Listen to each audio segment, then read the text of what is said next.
In the UK and the US alike, the 60s are an incredibly iconic moment in history. This was a time that marked a cultural shift involving social, musical, and artistic change, much of which happened under the influence of psychedelic drugs. This period became known as the psychedelic era. Psychedelic drugs were associated with unity, breaking down boundaries, raising political and social awareness, empathy with your fellow man or woman, and questioning authority. It was also the creative fuel that helped shape popular music of the time. Bands like the Beatles, the Grateful Dead, the Chambers Brothers, Jimi Hendrix, just to name a few, were occupants of different genres whose music was allegedly and unequivocally influenced by psychedelics and embraced by a generation.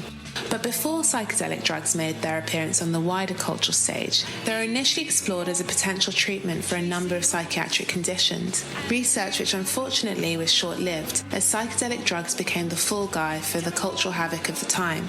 The inevitable backlash drove psychedelic drug research underground.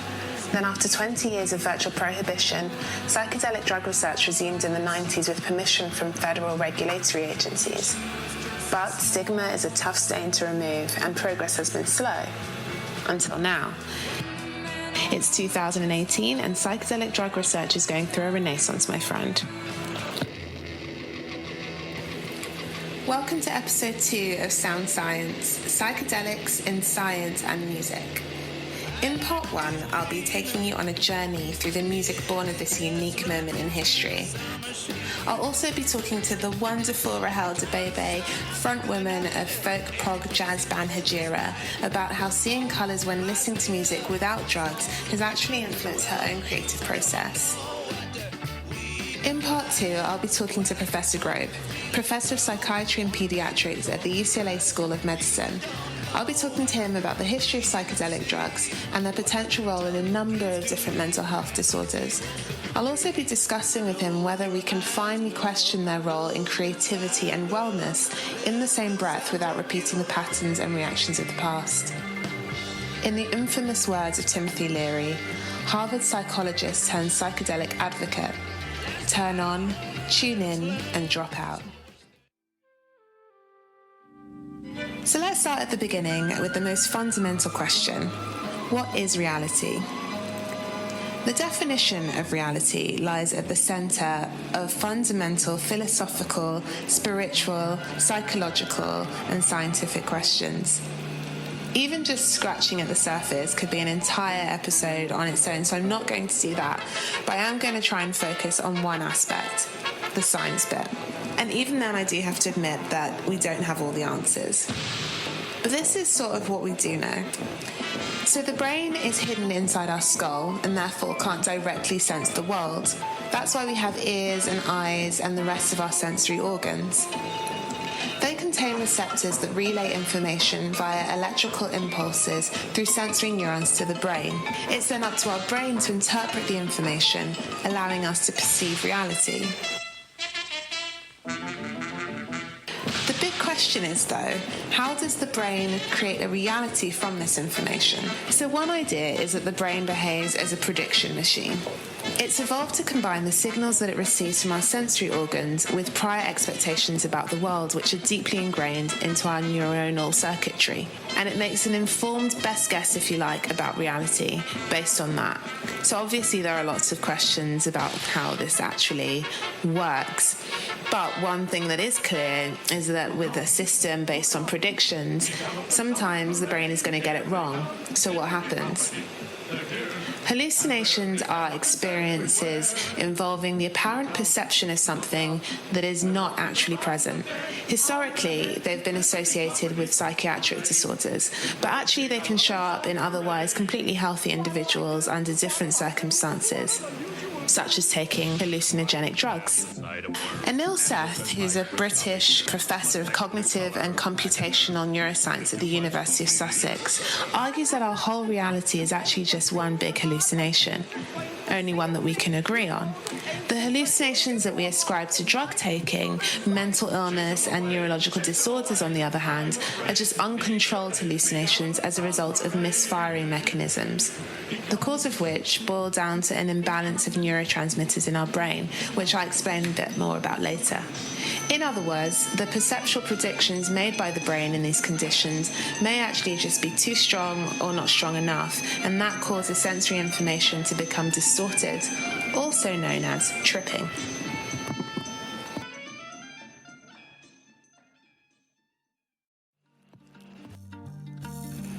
Concepts like power and ownership and responsibility are the kinds of things that lead to war and the destruction of the planet, and they come from our ability to recognize ourselves as individuals with personal identities. Also known as the ego, the sense of separation from the rest of the universe has recently been linked to a system in the brain called the default mode network.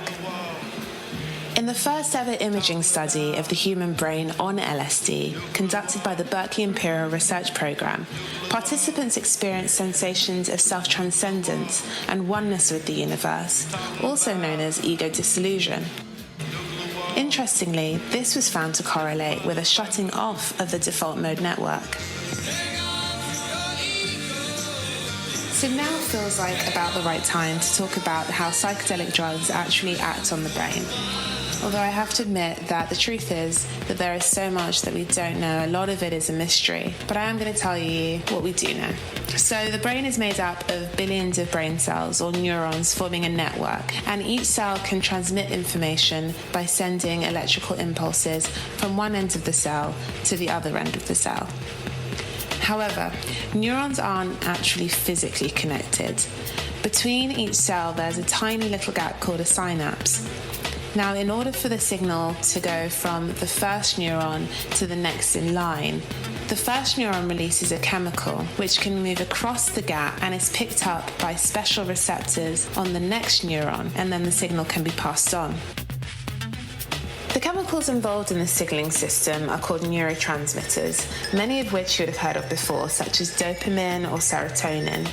All psychedelic drugs work by affecting neurotransmitter signaling in some way. For example, LSD or psilocybin, aka magic mushrooms, work by mimicking the serotonin that we naturally produce in our brain. Just like our own serotonin, they can bind to specific types of serotonin receptor.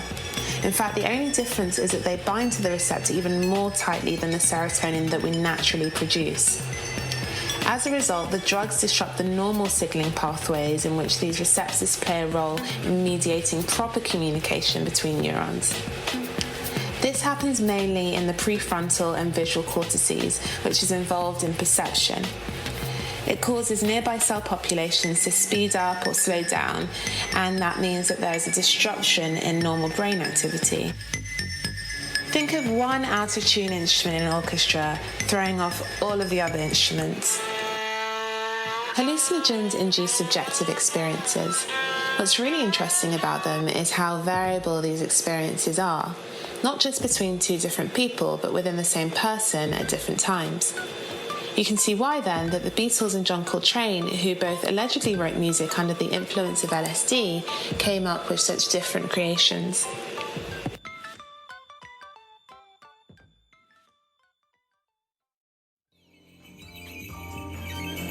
Chroma synesthesia, or sound to colour synesthesia, is a hallucinatory condition in which heard sounds automatically and involuntarily evoke an experience of colour. Like the musicians of the psychedelic era who experienced similar hallucinations under the influence of drugs, some chromosynesthetes find that this altered perception of music actually influences their creative process. I had the extreme pleasure of speaking to the truly wonderful Rahel Debebe, frontwoman of the amazing band Hejira, about her own experiences with chromosynesthesia and how this has affected her music.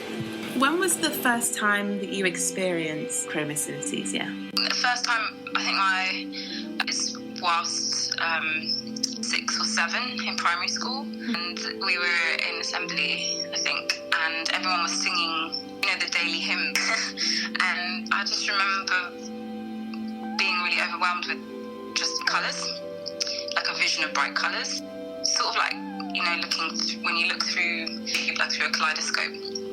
Did you feel scared? It was just kind of like, whoa.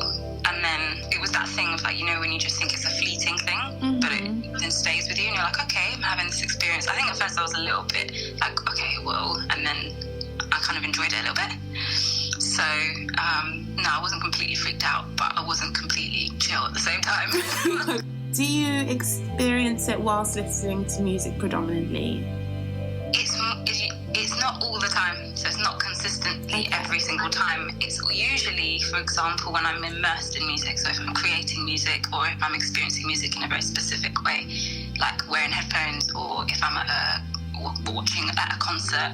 Not all, if it's like a lo-fi experience, like if you're, I don't know, if it's something like just in passing or whatever, then I won't really always have that experience. But sometimes it's not specific to this music. Like it might be, like, I remember the other day I was standing in a tube station, and when the tube kind of just, you hear the tube coming through the tunnel before it comes through the tunnel, I sort of saw like, you'd see these kind of flashes of colour. Kind of very quick flashes. So it's not consistent and it's not specific to, melodic or a series of melodic things or a series of organised sounds. Does the feeling stay quite consistent? Do you generally always feel quite positive about it? It's almost like completing a piece of a puzzle of an experience, like a sensory experience. It just feels like you're fully seeing everything and experiencing everything that needs to be experienced in that moment. As a musician, you're constantly, or as a composer, you're constantly thinking you want to understand what you're doing all the time, So it's like having that experience helps you to really define how to express everything. Do you just see one strong colour? It's not like a block colour, it's like a sort of lava lamp or like a Microsoft screensaver experience. You are extremely creative. What I'm interested in is how this has enhanced your creativity, if at all. I think it's kind of influenced what I've gravitated into musically, and the sort of band that I'm in. The music is quite idiosyncratic. It's a band called Hijira, and it's a 3-piece sort of writing group, and then like a sort of combination of maybe between a 5 and an 18-piece live group. Amazing. And the music that we make is quite ethereal, you can say, sort of quite experimental. I would say it's like experimental soul. That's how you would describe it, I think. It just helps me to articulate, in abstract terms, what you're trying to achieve sonically, especially like when you're working with a mixing engineer or a mastering engineer. I've always found that for me, I've always spoken colours, shapes, and they always seem to strangely know what I'm talking about. If I'm expressing a vision for like film, it's just really natural for me to be able to explain in those ways, through those ways, like, I see this and I see this and I see this. For me, it's a familiarity as well. It's like, if somebody plays E minor, automatically I'm like, red. But then there's different shades of that red and different shades of E minor, depending what instrument you're playing, and then depending which version you play. So it's kind of like, that's just the same. But if it's a combination of that chord in a mixture of other elements or textures of music or sounds, that's when they start to blend, you see. That's when it becomes a sort of mirage or like a mixture of things. Dissonance, for example, like if you have notes that are really close together, can sometimes create a kind of murky pond-like feeling or colour. You can't control what sounds, or like you say, what notes elicit what colours. So does that then influence the tone of the music because you're seeing it in a particular way? I think it does. And if you have these murky colours, then that's going to create something that maybe creatively doesn't feel very appealing because it's like this murky colour. So then maybe you would not put those, you wouldn't blend. I wouldn't say that. I wouldn't say it's like that clear. Yes, to your first point, maybe not so much to the second point, like in the sense that like dissonance doesn't, and just because it's a murky colour doesn't necessarily mean that I wouldn't gravitate towards it or that I wouldn't like it. I think it's more, actually sometimes there is a sort of satisfaction with that as well. Sort of like, you know, when you, I don't know, like say you go to a hotel or whatever and they have like a really, really strange colour, like brown painted on the wall, right? And then they kind of then have like a chair in front of it that's like bright pink, velvet pink, and you go, I would never put those two colours together, but it's kind of working right now, kind of thing. Yeah, I totally get that. The kind of same experience. So it's kind of like, it kind of works. It's like you might actually surprise yourself. Depending on the situation, you might move yourself away from it if it really makes you feel sick. But sometimes it doesn't make you feel that way. Sometimes it makes you feel quite good. So you're like, I want more of that. So just depends. I think it's a context thing as well. That's a great way to end, because actually I think what now I've learned is that I guess actually it allows you to see things that aren't obvious in terms of what might go together creatively. And I love the analogy of the pink chair in front of the brown wall. I'm actually thinking, I feel quite inspired. I might go thrifting this weekend and look for a similar combo. Rahel, thank you so much for speaking with me. That was so insightful and really gave me an idea of kind of what it might be like to experience perception the way you do. Do you have any upcoming music coming out from the band that you want to share with the audience?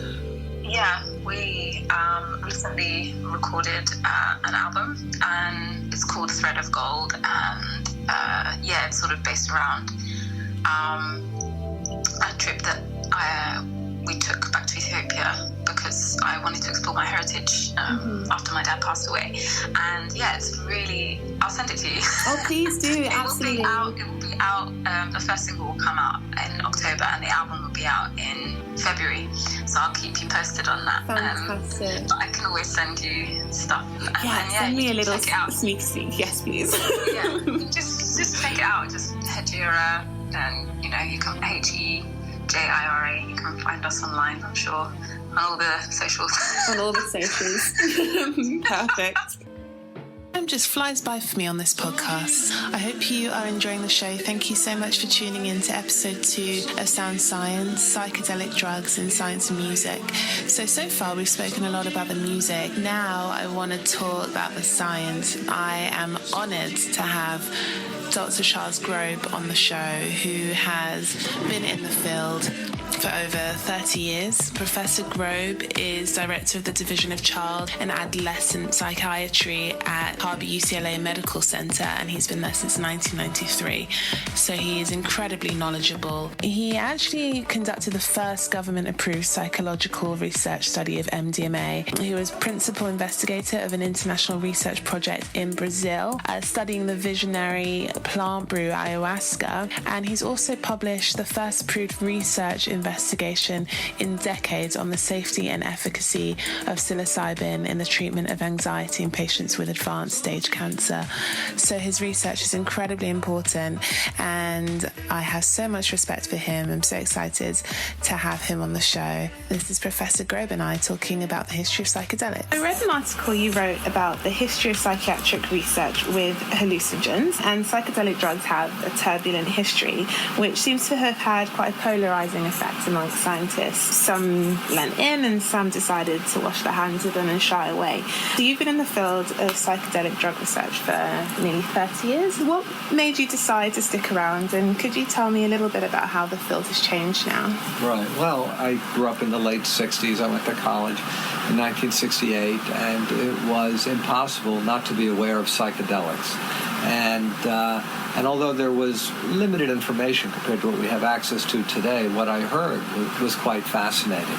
And by the early 70s, when I was kind of searching for a career choice, I came across a wealth of scientific literature addressing psychedelic drugs in medical, psychiatric, neuroscience journals, and read everything I could and found it fascinating. But I also realized that if I was going to work in this area, I would need to go back to school and get properly credentialed, and that was a very strong motivator to go back and do my pre-med and go to medical school. Of course, by the time I got out of medical school in 1979, there was no psychedelic research whatsoever in this country, and very, very little in Europe. Everything had been shut down because of the cultural and political turmoil of the 1960s. At that time, many individuals who took psychedelics had very, very powerful inner experiences, and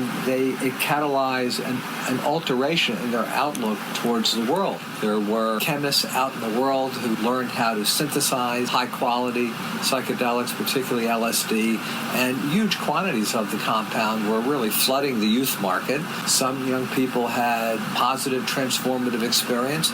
Some young people who had pre-existing vulnerabilities decompensated.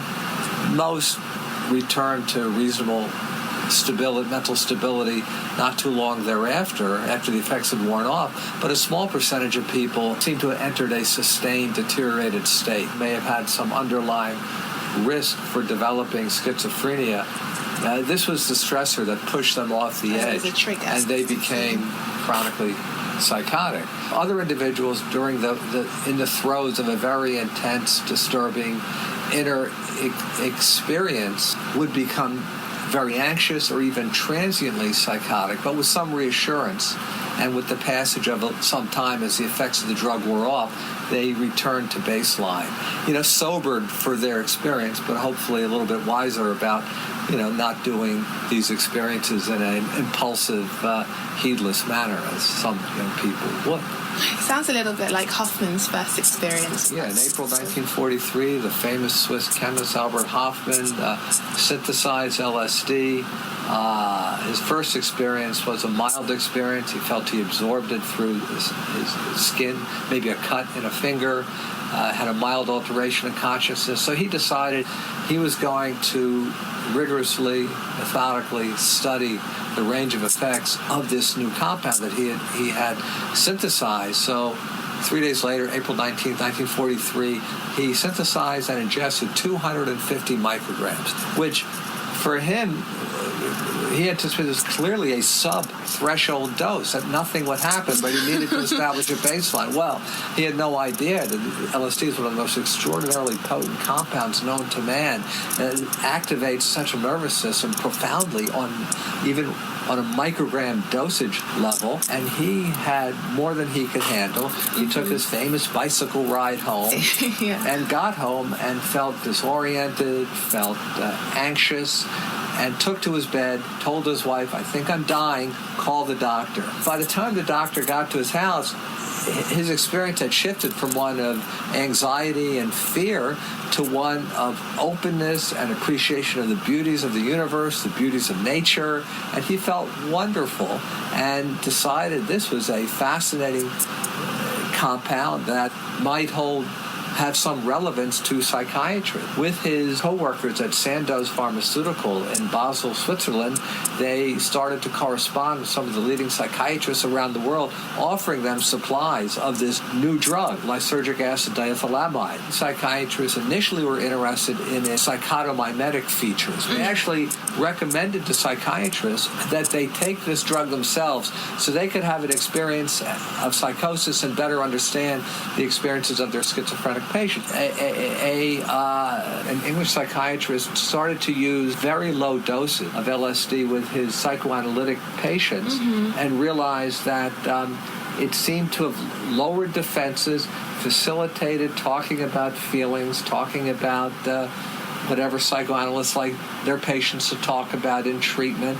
And he thought it was very valuable to facilitate the psychodynamic psychotherapy process. At a higher dose, did not avail itself to this kind of interactive psychodynamic psychotherapy, but that a higher dose allowed individuals to enter this profoundly altered state where some of them were reporting mystical level experience. And they also started to experiment giving high doses of LSD and other psychedelics as well, and particularly mescaline, to chronic alcoholics who were not able to stop drinking. And some of these individuals, particularly those who had this mystical level experience, were able to establish and maintain sobriety over some period of time. It was misplaced as a Schedule I drug. They're still misplaced as Schedule I drugs, and there needs to be a re-examination of their scheduling because they clearly can be used safely in a clinical research setting.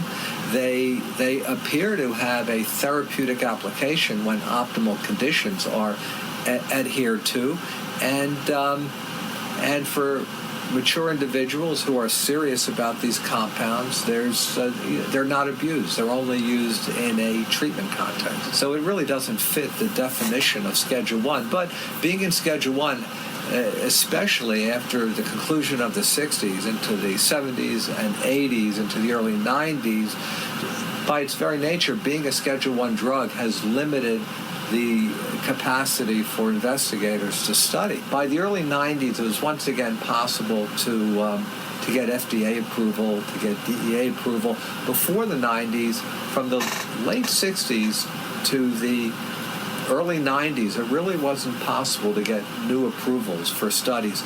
Most studies were ordered to close down or simply ran out of support, ran out of the duration of their approval by the early 70s. And later, in the early 2000s, we started to get permission to work with, patient population, particularly patient populations that were refractory or non-responsive to conventional treatments. First and foremost, chronic alcoholism, also the existential anxiety, depression, and demoralization of individuals with terminal medical illness, also people with refractory, treatment-resistant, obsessive-compulsive disorder. These are all conditions that often are very difficult to treat using conventional treatment. Severe chronic PTSD is another. And these have all been studied in either psilocybin or MDMA treatment protocols. Can you tell me much about what we know in terms of the safety of LSD? So LSD is, we believe it has a pretty strong physiological safety range. However, psychologically, that's a whole other issue. Absolutely. Because even at normative dosages, vulnerable individuals taking the compound under adverse conditions may be prone for serious psychological reactions, including high levels of anxiety or, in some cases, even psychosis. As I said earlier, most of the psychosis cases resolve over many hours or a day or two. A minority continue in sustained chronic psychotics. Look at the literature on adverse effects. You're going to see X number of cases with severe depression or severe dangerous acting out behavior. But and these articles often neglect to place it in context. But the truth of the matter is these were individuals drawn from the world of recreational use, and these were individuals who had, the best we can understand, serious underlying vulnerability as manifested by their own early premorbid history or manifested by their biological family history, which can be an important clue. Yeah, that does make a lot of sense in terms of, my question also was, so studying these drugs, would you say in the lab versus recreational use, it does produce widely different results? In this episode of the podcast, we've been sort of exploring how musicians have used psychedelic drugs in the past to open them up creatively. What are your thoughts on the idea of psychedelics in wellness in terms of enhancing creativity? Can you envision a future where you can have sort of wellness clinics where psychedelics are used under controlled environment? There are innumerable examples of individuals who had access to psychedelics either in research studies or otherwise, who report that their creative product was inspired, was catalyzed, was facilitated by psychedelic experience. And I think those are very interesting stories to hear. Jim Fadiman, again, the maven of microdosing, was as a young psychologist in the mid-60s, when he was at Stanford. It was actually, I think, a separate research institute at Menlo Park with a professor of engineering named Willis Harman. They devised a study looking to determine if a psychedelic might facilitate creative problem solving. So as subjects, they recruited in individuals who were, at the top of their field, whether it was architecture or engineering or medicine or what have you, but who were stymied, who were trying to resolve a problem or further extend their research, but found there was an obstacle. So the task of the psychedelic experience was, how are you going to solve this impasse? How are you going to work around or get through this obstacle? And Fadiman and Harmon reported very positive results. So there's much untapped potential psychedelics hold as long as they are treated with respect and not misused and abused. How do you see control in all of this in terms of, so you can use them to treat psychiatric disorders and they do have potential in wellness, but there's still that element of abuse. What kind of future do you... Well, first of all, what do you think is important? Well, my ideal future would have a extensive education campaign, so people would be educated in the do's and the don'ts of these compounds. And keeping in mind that these compounds are not for everyone, but for those who are drawn to them, there needs to be screening, there needs to be preparation. Optimally, there needs to be facilitation, someone monitoring the experience, make sure the individual is adequately prepared, that they're safe while they go through the experience, and to provide assistance in integrating the experience afterwards. I mean, this is clearly a model for, therapeutic work. It's also a model which could be implemented for, wellness, or for generally, by and large, healthy people who are seeking this experience to enhance their spirituality or creativity or self-understanding. That's brilliant. So that brings me to the end of the interview. Thank you so much. If you would like to find out more about Professor Grobe's work, you can do so via my website, which is www.soundsciencepodcast.com, and there are some show notes on there, and also for Rahel, and also last month's show, The Science of Heartbreak, Why Emotional Pain Feels Like Physical Pain. There are some show notes on that episode also. So that's the end of this month's show. It was